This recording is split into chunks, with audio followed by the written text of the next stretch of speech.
Ce programme vous est proposé par Sansa Studio en partenariat avec Skywood, la solution innovante et durable.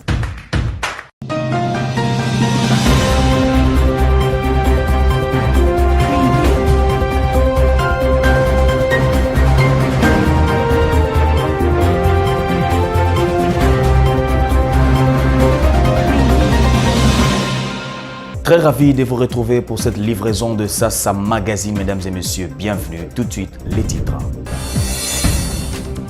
Réunification de familles séparées durant la période de la guerre à Kamwina Sapu. Les autorités coutumières et leaders communautaires de la province du Kasaï s'engagent à accompagner ces processus. Un engagement formalisé par la signature d'un acte d'engagement sous l'initiative de l'ONG Femmes Main dans la Main pour le développement intégral. Sasa Magazine. Les régies financières de la République démocratique du Congo ont réalisé de bonnes performances à l'échéance du mois d'avril 2022, constat fait à l'issue de la réunion extraordinaire d'évaluation tenue au courant de la semaine. Élection du gouverneur et vice-gouverneur du Kasaï central, John Kabeya Chikayi et Martin Makita Mfwamba sont élus. Ils ont remporté sur les 5 candidats en lice, 22 voix sur 33, votant contre 11 voix obtenues par les Tike Moutela Mukendi Piro, Espérant Daniel Kamboulou et Marlène Kankou pour les reportages. 5 candidats sont à lice pour convoiter la direction de la province du Kasaï central. Après l'ouverture de la plénière par le président du bureau, toutes les formalités sont remplies. 33 députés provinciaux sont présents, ce qui fait le 100% de la composition de l'Assemblée, et signent leur procès-verbal avant de céder la place à la Commission électorale nationale indépendante pour les opérations électorales. Suivant l'ordre alphabétique, les députés provinciaux passent tour à tour pour voter et remplissent les formalités d'usage. Fini les votes, les bureaux de vote se transforment vite en bureaux de dépouillement. Au décompte final, John Kabeya Chikayi, candidat de l'Union pour la démocratie et le progrès social, UDPS, réalise un score important de 22 voix, suivi de Pierrot Moutela Mukendi qui glane 11 voix. Les 3 autres candidats gouverneurs, Nico Patrick Ntumba Kabamba, Jean-Marie Nyengele Mutombo et le professeur Bernard Emmanuel Kabatosula, n'ont pas réussi à obtenir des voix. Sitôt après le dépouillement, toute la ville est en effervescence pour saluer les votes du candidat populaire tant attendu. John Kabeya Chikayi a un défi à relever, celui de se mettre vite au travail pour relever les Kasaï central. En réaction à cette élection de John Kabeya Chikayi, le professeur Taylor Lubanga, chargé des missions du chef de l'État, invite les centres kassaïens à soutenir la nouvelle dynamique politique mise à la tête de la province en vue de favoriser son décollage, de même que le député national Jean-Pierre Kayembe qui s'est réjoui du choix des élus provinciaux. Ils sont au micro d'Espérant Daniel Kamboulou et Marlène Kankou. Le développement par un nouveau leadership, un leadership jeune, dynamique et capacitant à pouvoir mettre en œuvre les projets qui fonctionnent, qui traduisent la volonté de transformation de cette province aujourd'hui en retard. Mon arrivée était un appui au désormais gouverneur John Kabeya, sur qui reposent les espoirs, sur qui reposent les désirs, sur qui reposent les attentes. Je suis très heureux d'avoir appuyé sa vision. Je suis tout aussi heureux ici, c'est l'occasion de le dire, de remercier son Excellence le Président de la République qui aujourd'hui montre partout son déterminisme à faire décoller les pays. Et les décollages dans lesquels nous nous trouvons doit être ensemblier, c'est-à-dire partir des entités décentralisées des provinces jusqu'à la superstructure qui est la province ville de Kinshasa. Son élection, c'est aussi un motif de fierté pour mes sœurs et frères, mais beaucoup plus le départ d'une nouvelle ligne, d'une nouvelle vision qui va permettre la réalisation des besoins quotidiens, mais aussi du développement autocentré, qui va être pour nous l'éclosion de cette province. L'union sacrée, c'est une machine qui écrase et qui gagne. Et notre présence ici, c'était pour encourager nos députés provinciaux. Ils ont fait preuve de leur maturité. Ils ont soutenu en votant John Kabeya, le chef de l'État. Et voilà pourquoi nous leur disons merci. Et nous pensons maintenant que, comme on dit à Kikongo, Kisalou, mais Banda. Nous avons conscientisé nos députés. Nous sommes une famille. Lorsqu'on parle de l'union sacrée, c'est une famille. Nous sommes une famille. Nous n'avons fait que conscientiser les nôtres. Ils étaient à 27. 22, c'est déjà beaucoup. Et pour les 22, coup de chapeau.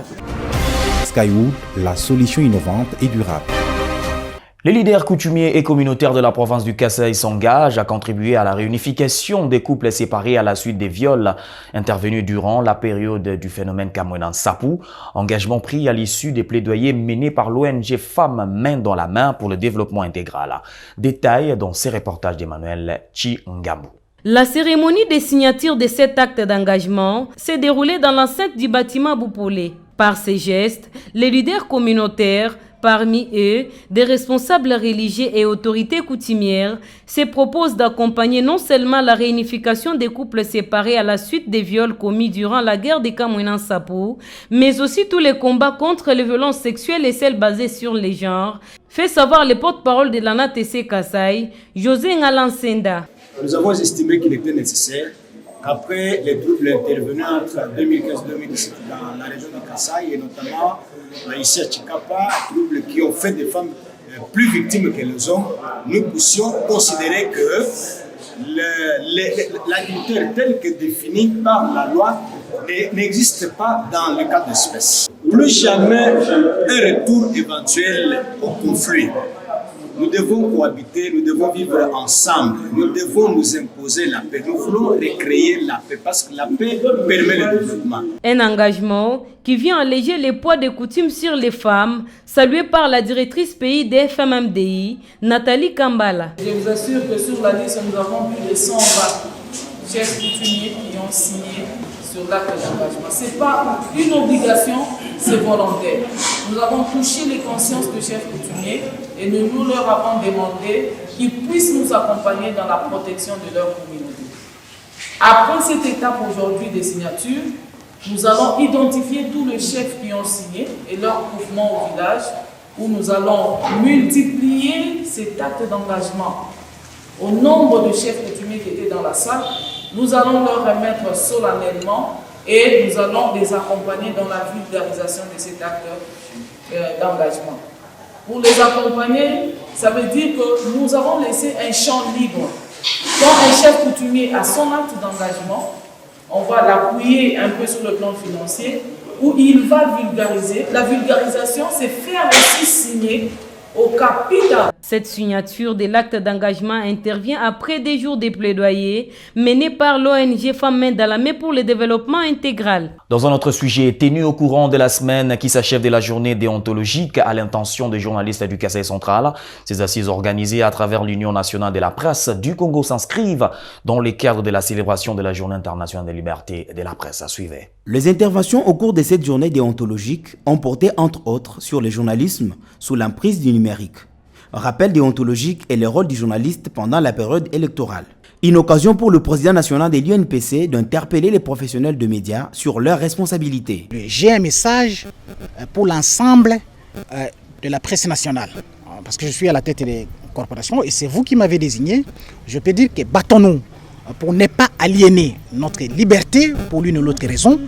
Défendons notre liberté, mais défendons la liberté selon les règles de l'art. Je vous demande aussi de respecter les lois de la République. La critique est certes autorisée dans l'exercice de notre métier, mais les insultes sont prohibées. Respectons nos autorités, critiquons-leur là où il faut pour améliorer leur rendement et leur travail, mais ne jamais diviser les citoyens congolais, car le Congo est un État fragile. Donc, le journalisme doit marcher de pair avec la paix. Et tout le monde a besoin de la paix. Et la presse peut contribuer à la paix et au développement d'un pays. Les professionnels des médias présents ont eu également droit à la restitution des travaux du Congrès sur les états généraux de la presse. Bonne performance des régies financières de la République démocratique du Congo, j'ai dit en titre, dans la mobilisation accrue des recettes au mois d'avril 2022. Ces efforts sont salués par les ministres des Finances Nicolas Kazadi qui les exhortent à maintenir les caps. Reportage.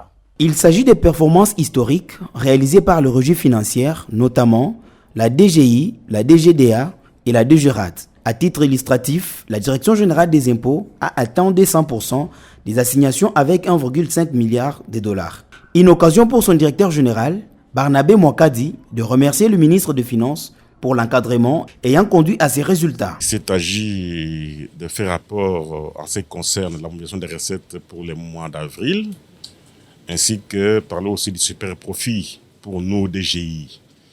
En ce qui concerne la mobilisation des recettes, au niveau de la DGI, vous le savez vous-même, la situation s'est bien comportée. Nous avons dépassé les assignations avec un taux de plus ou moins 250%. Et surtout, c'est sur l'encadrement du ministère des Finances, nous sommes arrivés à ces résultats. Et aussi, tenons aussi à dire un grand merci à toutes les personnes de la DGI et leur demander de continuer à maintenir les caps pour donner au gouvernement les moyens pour faire sa politique. Opportunité saisie par l'Argentine nationale, Nicolas Kazadi, d'en appeler à la poursuite des réformes engagées par les entreprises pourvoyeuses de recettes. D'un sujet à un autre, les travaux de réhabilitation de l'aérogare de Bangoka dans la ville de Kisangani, province de la Chopo, commencent à ce mois de mai pour s'achever dans 7 mois. Assurance de l'entreprise chinoise SZCTC WITEC donnée au cours de la séance de travail et présidée au cours de la semaine par le ministre des Finances. C'est un engagement écrit pris par cette société en présence des ministres de l'aménagement du territoire, Guy Loando, et celui des transports et voies de communication, Chéribin Onkende, ainsi que les directeurs de la RVA. Selon ces documents, les travaux qui commencent fin mai devront s'achever fin décembre 2022. Oui, on a prévu recommencer les travaux avant le 30 mai, et puis ça prend 7 mois pour terminer tous les travaux restants. Maintenant, pour les travaux restants, ça fait 2 700 000 $. Maintenant, on a déjà mobilisé les matériaux et aussi des personnels pour aller sur site pour faire des préparations de recommencement des travaux. On va engager les travailleurs congolais pour travailler sur site. Et les travailleurs congolais, ce sera les travailleurs principaux sur place. Pour le ministre des Finances Nicolas Kazadi, cette rencontre était d'une importance capitale pour harmoniser les vues après que son ministère ait décaissé les fonds nécessaires. Skywood, la solution innovante et durable. Et pour en finir, la République démocratique du Congo et la Zambie décident de collaborer sur la production de batteries. En tout cas, c'est l'objet du protocole d'accord signé la semaine dernière entre les deux pays. Suivez ce reportage de Sasa Studio. La signature de ces protocoles d'accord a été faite par la vice-ministre des Finances, Onej Nsele, et le ministre zambien du Commerce, Chipo Kamulenga, en présence du président congolais Félix Antoine Tshisekedi et du président zambien Hakainde Hichilema. C'était un grand jour pour moi et pour l'Afrique parce que je souhaiterais que ce jour soit un jour précurseur pour la suite de la vie économique de notre continent. Que ce jour soit un exemple pour tous les pays d'Afrique, pour qu'ils comprennent qu'avec la création de la zone de libre-échange continentale, nous avons pris l'engagement devant nos peuples respectifs et devant l'histoire de nous mettre ensemble, de mettre ensemble nos énergies, nos intelligences, nos capacités pour pouvoir faire avancer l'Afrique dans le domaine économique. Rappelons que la signature de cet accord fait suite au lancement officiel à Lubumbashi, dans les Hauts-Katanga, le 22 avril du Centre africain d'excellence pour l'industrie des batteries électriques avec le concours du gouvernement zambien. Et voilà, merci d'avoir été nombreux à nous suivre. Mesdames et messieurs, merci pour votre fidélité et l'info continue sur www.sasastudio.net.